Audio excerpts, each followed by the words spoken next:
सुन, तुम्हारा सबसे बड़ा प्रॉब्लम गरीबी नहीं है, स्कूल नहीं है, टीचर नहीं है और ना ही गवर्नमेंट है। पता है तुम्हारा सबसे बड़ा प्रॉब्लम क्या है? तुम्हारा सबसे बड़ा प्रॉब्लम है तुम्हारा कमजोर दिमाग, तुम्हारा बहुत झूठा दिमाग, तुम्हारा बहुत थका हुआ दिमाग। मगर पता है तुम उससे क्या करते हो? उसे रोज कचरे से भर देते हो, रील से, वीडियो से, बकवास बातें से, जीरो फोकस से, जीरो डिसिप्लिन से, और उसके बाद किसी को पकड़कर रोते रहते हो। भाई मुझे ये याद क्यों नहीं रहता? या कैसे रहेगा तुम ही बताओ। तुम्हारा ब्रेन डस्टबिन बन चुका है जिसमें सिर्फ कचरा रहता है। अब तुम्हें ये बात जानना चाहिए कि तुम्हारा दिमाग एक फिल्टर है, जो काम का लगता है उसे रखता है, जो यूजलेस रखता है उसे डिलीट करता है। और तुम रोज अपनी फ्यूचर को डिलीट कर रहे हो क्योंकि ब्रेन को तुम्हारा फ्यूचर तो यूजलेस लगता है ना। तुम एवरेज हो क्योंकि तुम्हारा ब्रेन एवरेज है, तुम्हारा सोच एवरेज है, इसीलिए तुम एवरेज हो। फोकस कोई मोड नहीं होता, फोकस एक जंग होता है। 20 मिनट बैठो, फोन बंद, दुनिया बंद, अपनी कमजोरी बंद, 5 मिनट ब्रेक, फिर वापस। जब दिमाग बोले बस हो गया तो समझ लेना काम शुरू ही हुआ है, अभी और मेहनत करना है। तुम्हारा पढ़ने के लिए एक टेक्निक देता हूँ, सुनो। जब तुम सिर्फ पढ़ते हो तुम्हारा टाइम वेस्ट होता है, ये रियलिटी है। पढ़ के खुद से सवाल पूछो, आंसर क्या है।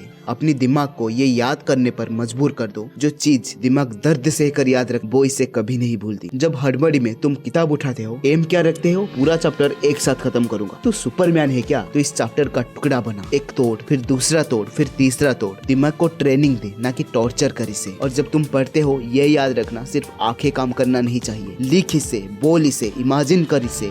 अपनी हाथ कंधे करो, मेहनत से पसीने बहाओ। मेमोरी कोई लग्जरी आइटम नहीं है, हार्ड वर्क से बनता है ये। नींद में तुम्हारी मेमोरी सेव होता है, एक्सरसाइज से ब्रेन शांत होता है। नींद में किसी और की सपने नहीं आनी चाहिए, तुम्हारे फोकस, तुम्हारा मेहनत आनी चाहिए। तुम एक्सरसाइज नहीं करते, इसीलिए तुम्हारा ब्रेन भी एक आलसी बन चुका है। तुम रात भर फोन चलाते हो, इसलिए तुम्हारा फ्यूचर भी अंधेरा हो गया है। सुन, अगर तू अपनी मेमोरी को दमदार बनाना चाहता है तो अपनी जिंदगी से रोज ट्रेनिंग करवा। अगर तू अपनी मेमोरी को ट्रेन नहीं कर रहा है तो कुछ पल बाद जिंदगी तुझे रोज घुटने पर लाके खड़ा कर देगा। तू या तो अपनी दिमाग का बॉस बन या फिर अपनी किस्मत के भरोसे बैठकर रोता रहे। अपनी कंफर्ट को बेच या फिर अपनी किस्मत को बेच। अपनी मेमोरी को बदल या फिर अपनी जिंदगी को किसी और के भरोसे छोड़ दे, आज अभी यहीं से। और आखिर में थैंक यू इस वीडियो को देखने के लिए, क्योंकि इसे पूरा देखना हर किसी की बस की बात नहीं।